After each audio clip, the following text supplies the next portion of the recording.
Hello friends, welcome to your channel catalyst Soni and this is Soni Singh. Friends, आज मैं आप लोगों के लिए जो 4 बजे का क्लास लेकर आई हूँ एमसीक्यू लेकर आई हूँ। एमसीक्यू होगा लर्निंग एंड टीचिंग का। 20 क्वेश्चंस हम एमसीक्यू का करेंगे, जिसमें से जो क्वेश्चन आ सकते हैं, संभावनाएं हैं, जो चांसेस है वो। चलिए स्टार्ट करते हैं आज के क्लास को without wasting our time. Friends, अगर आप हमारे चैनल पर नए हैं या चैनल को सब्सक्राइब नहीं किया तो चैनल को सब्सक्राइब कर लीजिएगा एंड बेल आइकन को हिट कर दीजिएगा। डेली 4 बजे की क्लास में जो है हम लोग एग्जामिनेशन के अकॉर्डिंग जो है प्रिपरेशन करते हैं, तो आप लोग इसमें बने रहिए। एंड साथ ही साथ अगर आप लोग को पेड नोट्स, पेड क्लासेस चाहिए अपने यूनिवर्सिटी के, तो आप हमसे कांटेक्ट कर सकते हैं। जो मोबाइल नंबर दिया गया है उसमें आपको मैसेज करना है या कॉल करना है। आगरा यूनिवर्सिटी का second year and Awadh university का सेकेंड ईयर का सेकेंड बैच स्टार्ट हुआ है, तो सेकेंड बैच से अगर आप जुड़ना चाहते हैं हमसे तो आपको सेम प्रोसेस करना है, कॉन्टेक्ट करना है जो नंबर दिया गया है। चलिए बात कर लेते हैं हम लोग क्वेश्चंस की। स्टार्ट करेंगे 1 बाय 1 सारे क्वेश्चंस। 20 क्वेश्चन सही है। पहला क्वेश्चन आपको जो स्क्रीन पर दिख रहा है ये है 1 नंबर क्वेश्चन है ये, ठीक है। सामाजिक आर्थिक, सोशल इकोनॉमिकली, यहाँ पे मैंने हिंदी इंग्लिश थोड़ा यूज किया जिससे कि इंग्लिश वाले स्टूडेंट को भी थोड़ा समझने में हेल्प हो। सामाजिक आर्थिक यानी कि सोशल इकोनॉमिकली रूप से वंचित पृष्ठभूमि से आने वाले बच्चों को क्लास के माहौल की आवश्यकता होती है। मतलब कि ये डिप्राइव्ड स्टूडेंट के लिए है। ऐसे बच्चे जो सामाजिक तौर पे या इकोनॉमिक तौर पे, आर्थिक तौर पे जो है उनको पिछड़े हैं या फिर उनको जो है उतनी फैसिलिटीज नहीं मिलती है, तो उनको क्लासरूम में कैसे माहौल की आवश्यकता होती है। क्या उनसे नफरत करनी चाहिए या क्या करना चाहिए? तो ऑप्शंस देखते हैं। ऑप्शंस आपके हैं, चाइल्ड की उनकी क्षमताओं के आधार पर वर्गीकृत करता है। बच्चों को जो है उनकी एबिलिटी के अकॉर्डिंग जो है वैसा माहौल बनाना चाहिए। एबिलिटी के अकॉर्डिंग जो है उनको डिवाइड करना चाहिए। उन्हें अच्छा व्यवहार सिखाता है। उनके सांस्कृतिक, कल्चरल और भाषाई ज्ञान को महत्व देता है तथा उनका वो उपयोग करता है। उनकी भाषा के उपयोग को हतोत्साहित करता है ताकि वह मुख्य धारा मेन स्ट्रीम की भाषा सीख सके। तो ये एक्चुअली में क्या होता है, अगर जो बच्चे सोशली एंड इकोनॉमिकली जो जगह से आ रहे हैं वहाँ पे उतनी फैसिलिटीज उनको नहीं मिली है, तो कैसे आने से बच्चों को क्लास के माहौल की आवश्यकता होती है, कैसे माहौल की आवश्यकता होती है। तो देखिए, ऐसे जगह से जो बच्चे आते हैं उनके लिए क्या होता है, उनके लिए जो है उनके सांस्कृतिक और कल्चरल जो चीज़ें हैं या फिर उनके जो लैंग्वेज का नॉलेज होता है उसको इम्पोर्टेंस देना चाहिए।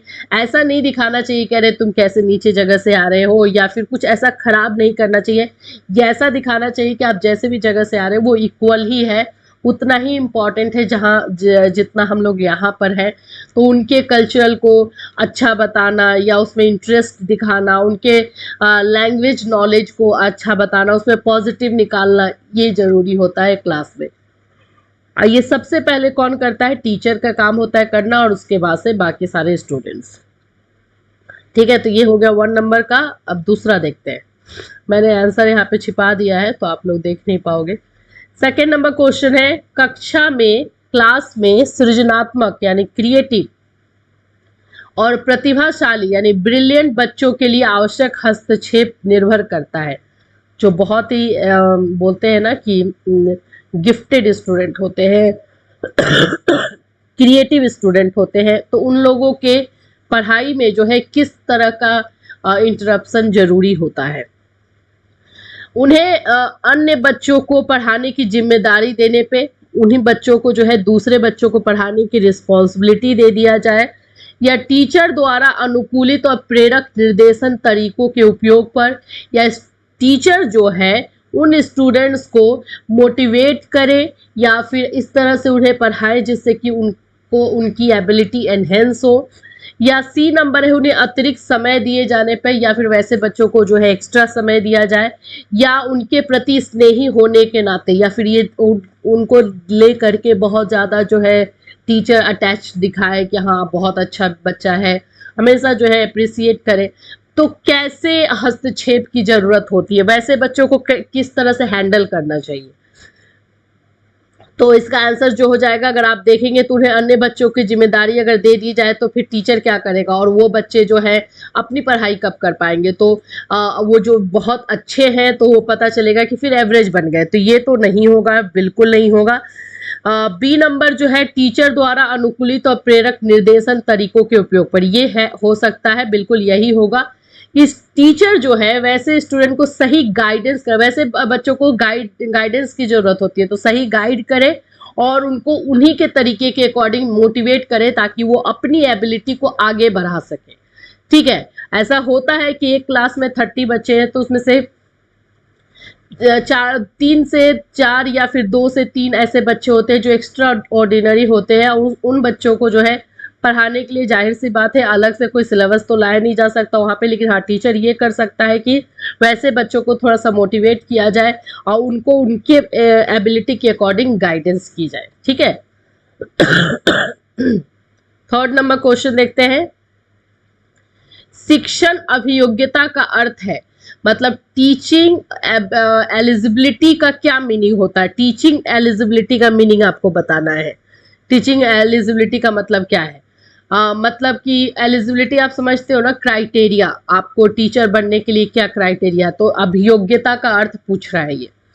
तो शिक्षण अभियोग्यता का अर्थ है शिक्षण बनने की इच्छा या शिक्षण कार्य में लगन या शिक्षक का कार्य करने हेतु अपेक्षित सभी योग्यताएं, मतलब कि टीचर के काम करने के लिए जो है जितनी भी एलिजिबिलिटी चाहिए वो हो, या इनमें से कोई नहीं। तो इसमें कौन होगा? ऑफ कोर्स सी नंबर होगा। मतलब कि जब टीचर बनने के लिए, टीचिंग काम के लिए हमें एलिजिबिलिटी देखनी होती है ना। अभियोग्यता मतलब क्या होता है? एलिजिबिलिटी, कि आप वो सारा काम कर सकते हो या नहीं। तो यहाँ पे एलिजिबिलिटी का हो गया। ठीक है, अब इसके अलावा हम देखेंगे next question, fourth number question हम देखते हैं। ठीक है,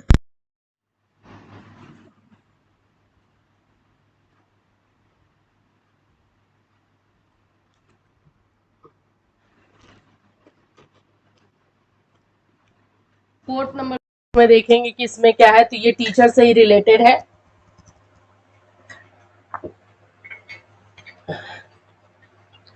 इसमें बोला जा रहा है एक शिक्षक को ज्ञान के अलावा अपने विद्यार्थियों को और क्या सिखाना चाहिए। टीचर को जो है अपने स्टूडेंट को नॉलेज तो देना ही चाहिए, लेकिन नॉलेज के अलावा और क्या देना चाहिए, क्या सिखाना चाहिए।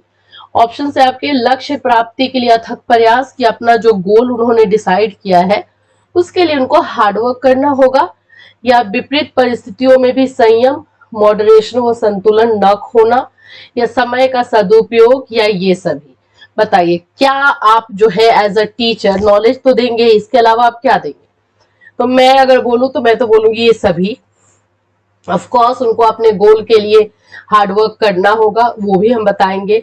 साथ ही साथ अगर ऐसा सिचुएशन आ जाए जिसमें प्रॉब्लम हो तो उसमें किस तरह से अपने आप को बैलेंस करके रखना है, पेशेंस रखना है, ये सब, और टाइम का जो है यूटिलाइजेशन कैसे सही तरीके से हो।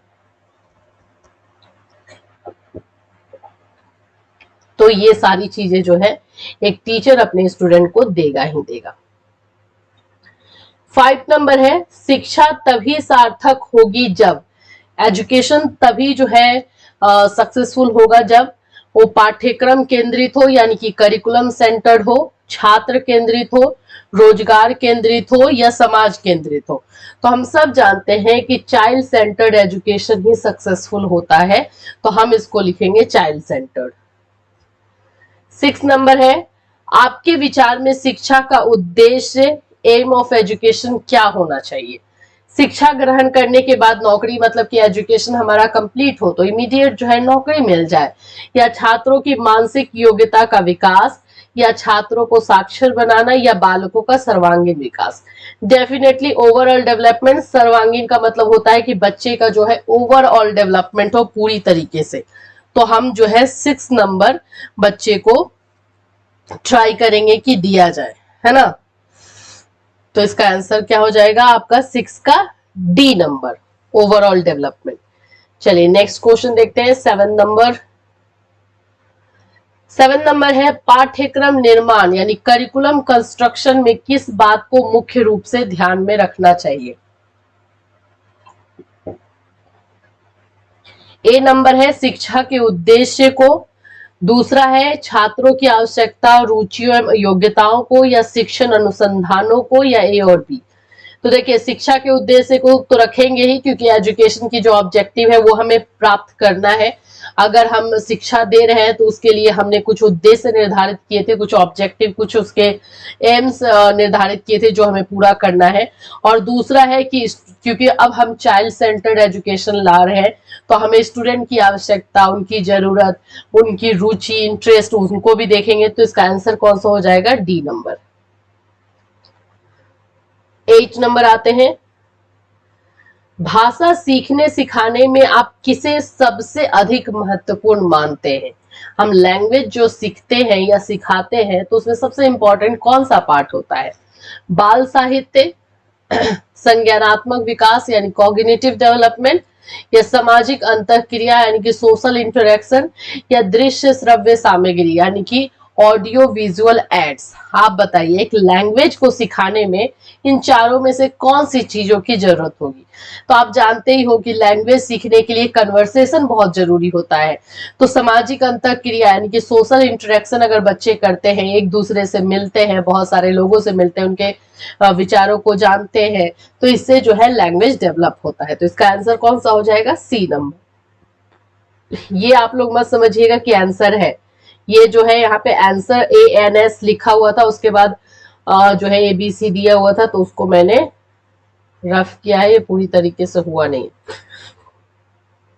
चलिए नेक्स्ट है 9 नंबर, डैश भाषा का अति महत्वपूर्ण कार्य है। कौन सा जो है लैंग्वेज का सबसे इंपॉर्टेंट काम होता है? लेखन, सुनना, अक्षर ज्ञान, या संप्रेषण। लेखन जानते हैं राइटिंग, सुनना होता है जानते हैं हियरिंग, अक्षर ज्ञान यानी कि अल्फाबेटिक नॉलेज, और संप्रेषण होता है मोटिवेट करना या फिर करने के लिए जो है प्रोत्साहित करना।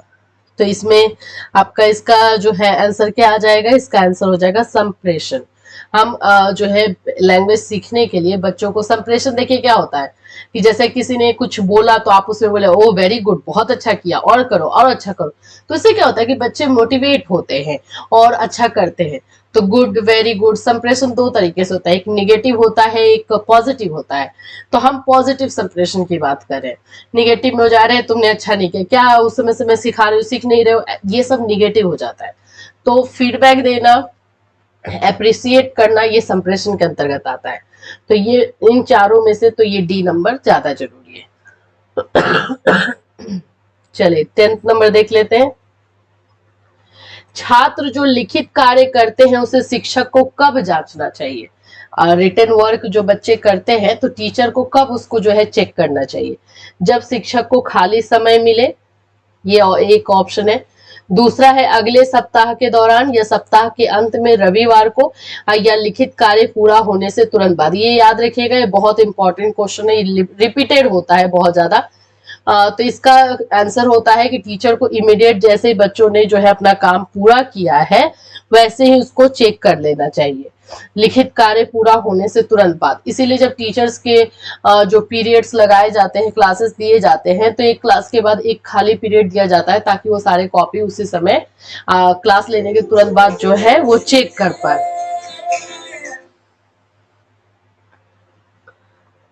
11 नंबर है आपका, निम्नलिखित में से कौन छात्रों में लोकतांत्रिक मूल्यों की स्थापना करता है? इसमें से जो है कौन स्टूडेंट के लोकतांत्रिक यानी कि उनके जो अधिकार वाले मूल्य हो उसकी स्थापना करता है?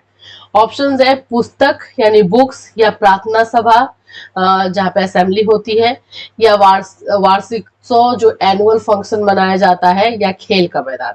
अब बताइए लोकतांत्रिक मूल्य यानी कि समझ ही सकते हो ना कि जिसमें हम अपने हक को समझते हैं, अपने अधिकारों को समझते हैं उसको। तो इसका आंसर कौन सा हो जाएगा? इसका आंसर हो जाएगा डी नंबर, खेल का मैदान। खेल के मैदान में ही जो है हम ये सारी चीजें सीख पाते हैं। नेक्स्ट है हमारा, एक प्रधानाचार्य को होना चाहिए छात्रों के लिए प्रेरणादायक, अध्यापकों के लिए समानता का भाव रखने वाला, या कुशल प्रबंधक, या ये सभी अगर आ जाता है। मैं आप लोगों को ना एमसीक्यू के लिए एक ट्रिक भी बताऊंगी, किस तरह से अगर हमें नहीं क्वेश्चन आता है तो हम उसमें कंफ्यूज भी रहते हैं ऑप्शंस में, तो कैसे टिक करते हैं, इसका वीडियो मैं बहुत जल्द लेकर आने वाली हूँ। तो इसका हो गया ये सभी। 30 नंबर है, कोई शिक्षिका अपने विद्यार्थियों को अध्ययन करने हेतु आंतरिक रूप से उत्प्रेरित करने के लिए कैसे प्रोत्साहित कर सकती है। एक टीचर जो है अपने बच्चों को अंदर से इंटरनल मोटिवेट कैसे कर सकती है ताकि बच्चे जो है पढ़ाई करें। प्रतियोगात्मक परीक्षण से, मतलब कॉम्पिटिटिव एग्जामिनेशन या कॉम्पिटिटिव टेस्ट लेकर के, या व्यक्तिगत लक्ष्य निर्धारण करने और उनमें निपुणता पाने में उन्हें मदद देकर, मतलब कि हर एक बच्चे का जो है इंडिविजुअल गोल वो लोग बनाए और उसको पाने की कोशिश करें, या सिर्फ साफ दिखाई पड़ने वाले इनाम देकर, जैसे टॉफी जो भी इनाम होते हैं उसको दे करके, या उनमें चिंता और डर पैदा करके। बिल्कुल नहीं, चिंता डर तो हम पैदा करके नहीं कर सकते हैं। कैसे कर सकते हैं, हर एक बच्चे का जो है उनका अपना लक्ष्य निर्धारित करने में हम हेल्प कर सकते हैं एज अ टीचर, और उनको मोटिवेट कर सकते हैं कि उसको वो पा सकते हैं। तो इसका आंसर बी नंबर हो गया। 14 नंबर है आपका क्वेश्चन, आपके अनुसार शिक्षण की योजना पद्धति होनी चाहिए, मतलब प्रोजेक्ट मेथड कैसा होना चाहिए। शिक्षक केंद्रित, मतलब टीचर से रिलेटेड होना चाहिए, प्रोजेक्ट केंद्रित, या पाठ्य पुस्तक केंद्रित, या बालक केंद्रित। ऑफ कोर्स हम बोलेंगे बालक केंद्रित, सेंट्रलाइज्ड जो होना चाहिए वो चाइल्ड सेंटर्ड होना चाहिए। हम जो भी प्रोजेक्ट दे बच्चों को देख करके दे कि किस क्लास के बच्चे हैं, उनकी एबिलिटी क्या है, क्या कर सकते हैं क्या नहीं, तो चाइल्ड सेंटर्ड होना चाहिए। ठीक है। 15 नंबर है, शिक्षा शक्ति एवं सत्ता का स्रोत है।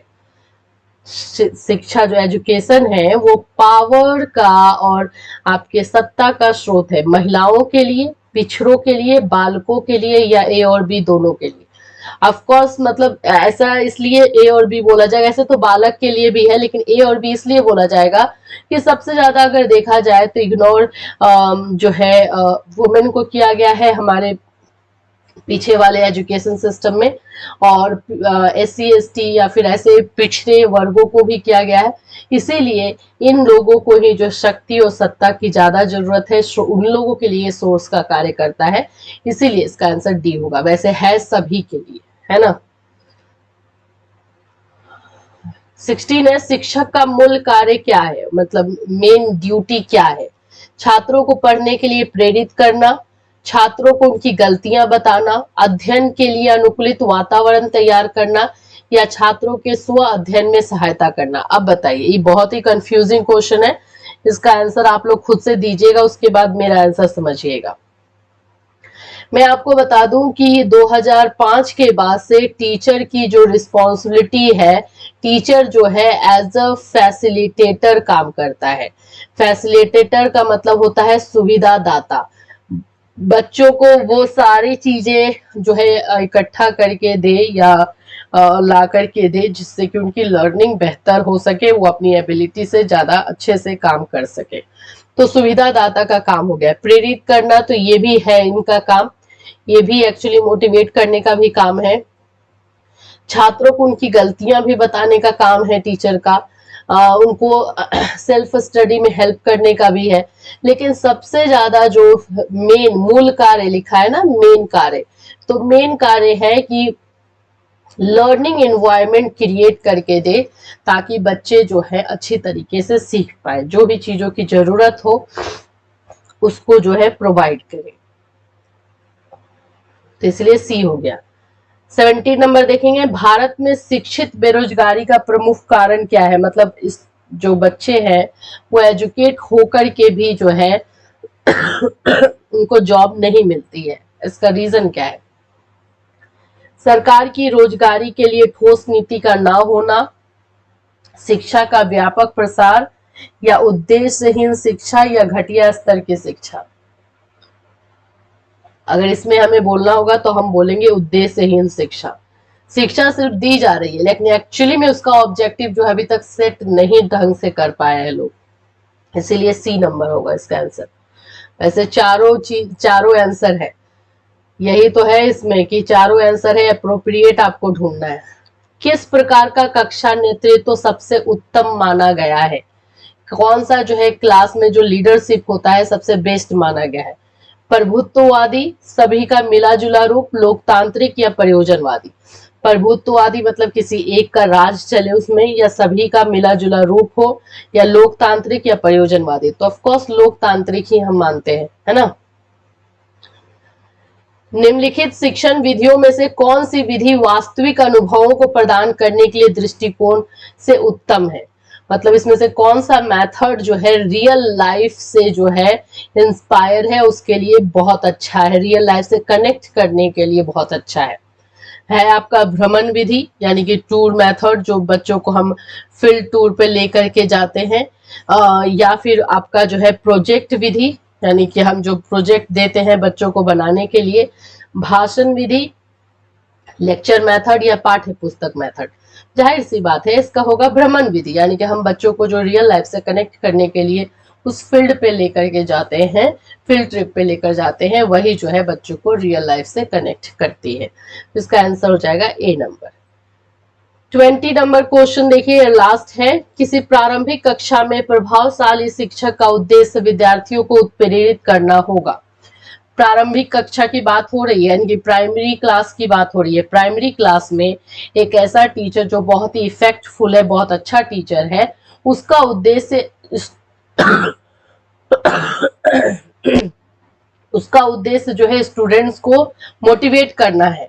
तो ये कैसे कर पाएगा? रट कर याद करने के लिए, जिससे वो प्रत्यास्मरण रिकलेक्शन करने में अच्छे बने। मतलब हम इसलिए बच्चों को जो है बोलेंगे कि वो ज्यादा रट के याद करे, या दंडात्मक उपायों का प्रयोग करे, यानी कि प्यूनिटिव पनिशमेंट दे, बच्चों को डराए यानी पनिशमेंट दे करके, या ऐसे काम करने के लिए जिससे परीक्षा के अंत में वो अच्छे अंक पा सके, ऐसा करे। या फिर डी नंबर है सीखने के लिए, जिससे वे जिज्ञासु बने और सीखने के लिए ही सिखाना पसंद करे।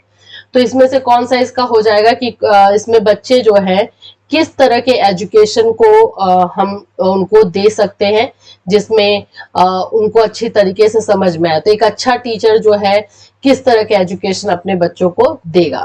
तो ये 20 का जो है लास्ट क्वेश्चन है, इसका आंसर आप लोग को बताना है और जल्दी से बताइए, ये लास्ट हो जाएगा।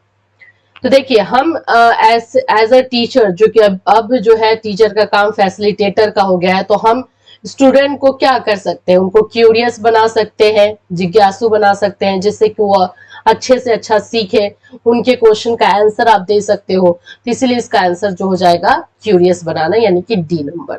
तो आज के क्लास में हमने ये 20 क्वेश्चन किया, 20 क्वेश्चन ऑब्जेक्टिव एमसीक्यू, जो काफी इंपॉर्टेंट था। तो इसको आप लोग अच्छे से कर लीजिएगा। इसका पीडीएफ आप लोग को टेलीग्राम पर मिल जाएगा।